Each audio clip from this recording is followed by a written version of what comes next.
پاکستانی سفارتکاری کے دنیا بھر میں چرچے، مشرق وسطی میں امن کے لیے پاکستانی اقدامات کی تعریفیں گونجنے لگیں۔ نیو یارک ٹائمز نے اسلام آباد کی سفارتی کوششوں کو بے مثال قرار دے دیا۔ لکھا، پاکستانی قیادت کے امریکی اور ایرانی صدور سے قریبی روابط ہے۔ پاکستانی قیادت نے تہران، واشنگٹن، ریاض، ابوظہبی، قاہرہ، استنبول اور برسلز میں رابطے کیے، امن کے قیام اور ممکنہ مذاکرات پر بات چیت کی راہ ہموار کی۔ رپورٹ کے مطابق وزیر اعظم شہباز شریف، نائب وزیر اعظم اسحاق ڈار اور فیلڈ مارشل عاصم منیر مسلسل رابطے کر رہے ہیں۔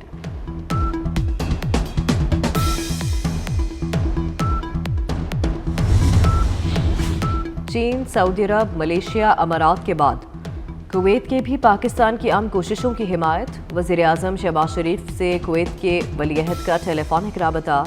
شہباز شریف نے مذاکرات کی کوششوں کی تفصیل بتائی، کہا پاکستان خطے میں امن اور استحکام کے لیے اپنا کردار جاری رکھے گا۔ شہباز شریف کی کویت پر حملوں کی شدید مذمت، کویتی عوام سے مکمل یکجہتی اور حمایت کا اظہار۔ کویتی وزیر اعظم کا شہباز شریف سے اظہار تشکر، کہا پاکستان کی ثالثی کی کوششوں کے حامی ہیں۔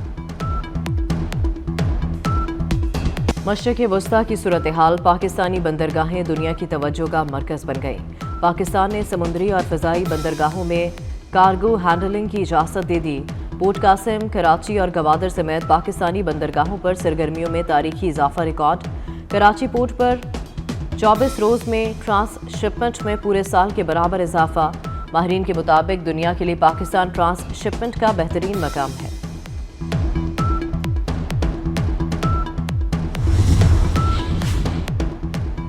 ایران اپنا دفاع جاری رکھے گا، عباس عراقچی کا امریکہ اور اسرائیل پر واضح پیغام۔ کہا کہ ہم پر غیر قانونی جنگ مسلط کی گئی، اسکول پر حملہ غلطی کا نتیجہ نہیں، یہ انسانیت کے خلاف جرم ہے۔ صرف 27 دن میں 600 سے زائد اسکول تباہ کیے گئے، 1000 سے زائد طلبہ اور اساتذہ کو شہید کیا گیا۔ امریکہ اور اسرائیل شہری ڈھانچے کو منظم طریقے سے تباہ کر رہے ہیں۔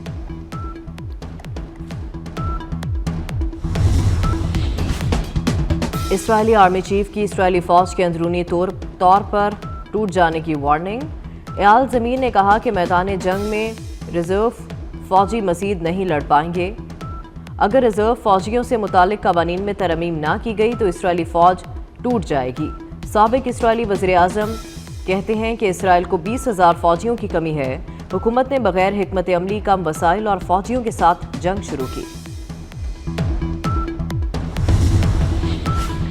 امریکہ اور اسرائیل کے ایران پر شدید حملے، قم میں 3 رہائشی عمارتوں پر بمباری سے 6 افراد جاں بحق۔ تہران کے وسط میں خوفناک بمباری، تہران میں پاکستانی سفارتخانے اور سفیر کے گھر کے قریب بھی فضائی بمباری کی گئی۔ تبریز، ارومیہ اور دیگر مقامات پر بھی حملے۔ ایران میں اب تک شہادتیں 2000 کے قریب پہنچ گئیں، 24,800 سے زائد افراد زخمی۔ تہران میں حملوں کے باعث 2000 سے زائد خاندان بے گھر۔ جنگ کے آغاز سے اب تک 215 شہروں کو نشانہ بنایا گیا۔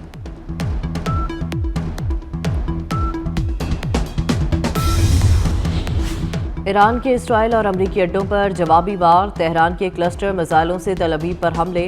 اسرائیل میں آئل سٹوریج ڈپو کو ٹارگٹ کیا۔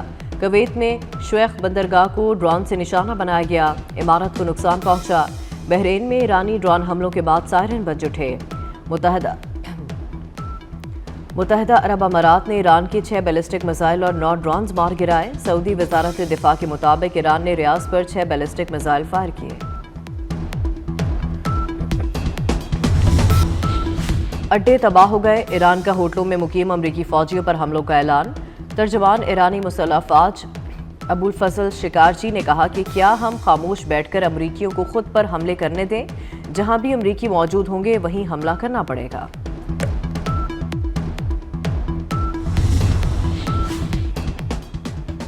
امریکہ کا ایران کے خلاف جنگ میں جدید ترین ہتھیاروں کا بے دریغ استعمال، پینٹاگون میں تشویش کی لہر دوڑ گئی۔ امریکی اخبار واشنگٹن پوسٹ کے مطابق امریکی فوج نے ایران پر 850 سے زائد ٹوماہاک کروز میزائل فائر کیے۔ ٹوماہاک جیسے کارآمد اور مہنگے ہتھیاروں کے بے دریغ استعمال پر پینٹاگون کے بعض حکام پریشان ہیں۔ G7 ملکوں کے وزراء خارجہ کا پیرس میں اجلاس، یورپی یونین کا روس پر مشترکہ وسطی جنگ میں ایران کی مدد کا الزام۔ روس خطے میں امریکی اہداف کو نشانہ بنانے کے لیے خفیہ معلومات دے رہا ہے۔ امریکہ جنگ کا خاتمہ چاہتا ہے تو روس پر دباؤ ڈالے۔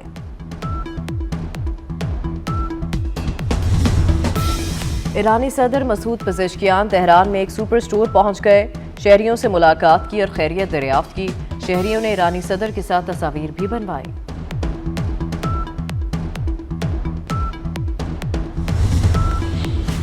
شمالی کوریا کے رہنما کم جانگ انگ امریکی صدر ٹرمپ کا مذاق اڑانے لگے۔ صدر ٹرمپ کی آبنہ ہرمز کھلوانے کی اپیل بڑی عالمی طاقتوں نے مسترد کر دی۔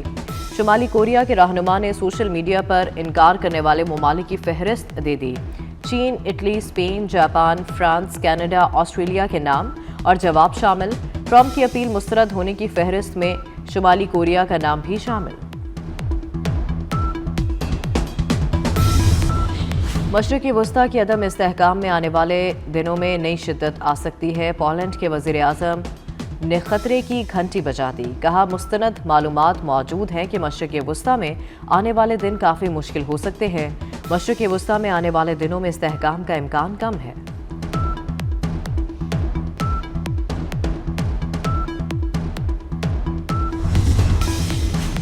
آبنہ ہرمز میں تھائی بحری جہاز پر حملے کی ویڈیو سامنے آ گئی۔ مایوری ناری نامی جہاز نے پابندی کی تعمیل سے انکار کیا تھا۔ تھائی پرچم بردار جہاز کے عملے کے 3 افراد لاپتہ، 20 کو بچا لیا گیا۔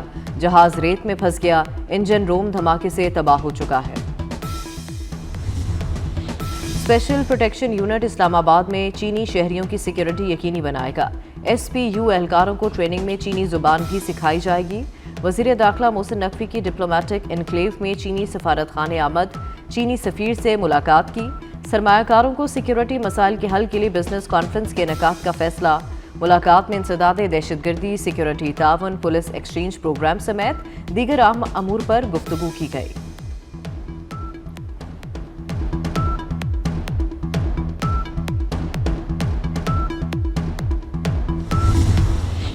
پرابلمس جو ہم فیس کر رہے ہیں، ہمارا ٹریڈ ڈیفیسٹ 35 سے 40 بلین ڈالر کا ہے، لوکل ڈیٹ 80 ٹریلین پلس ہو چکا ہے، ان امپلائمنٹ بہت ہائیسٹ ریٹ پہ ہے۔ سولوشن کیا ہے اس کا؟ Export led growth, G S P plus status کی continuity, free trade agreements FTAs۔ تمام تاجر برادری نے G S P plus status کے خلاف پروپیگنڈا مسترد کر دیا۔ حکومت سے معاملے کو سنجیدہ لینے کی appeal. Pattern in chief United business man group SM Tanveer نے کہا جی ایس پی پلس ملکی معیشت کے لیے شارگ ہے، ملکی سالمیت سے بڑھ کر کچھ نہیں، پروپیگنڈا مسترد کرتے ہیں۔ سینئر نائب صدر FPCCI ثاقب فیاض مگھو نے کہا حکومت جی ایس پی پلس اسٹیٹس کا دفاع کرے۔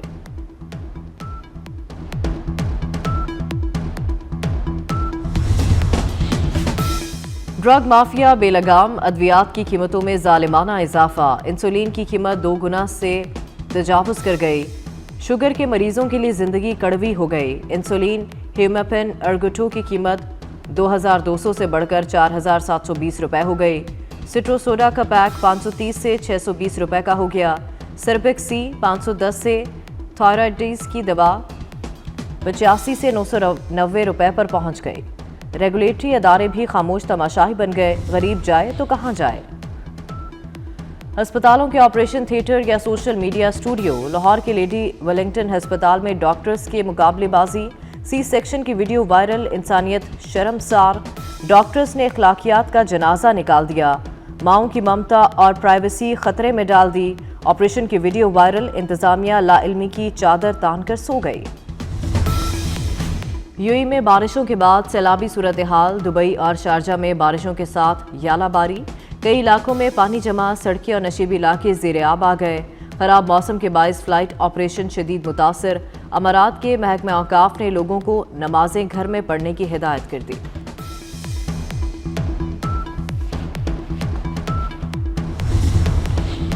PSL 11 میں سنسنی خیز مقابلے، کراچی کنگز نے کوئٹہ گلیڈیٹرز کو 14 رن سے شکست دے دی۔ کنگز نے پہلے کھیلتے ہوئے 181 رنز بنائے، ہدف کے تعاقب میں گلیڈیٹرز کی ٹیم 167 رنز بنا سکی۔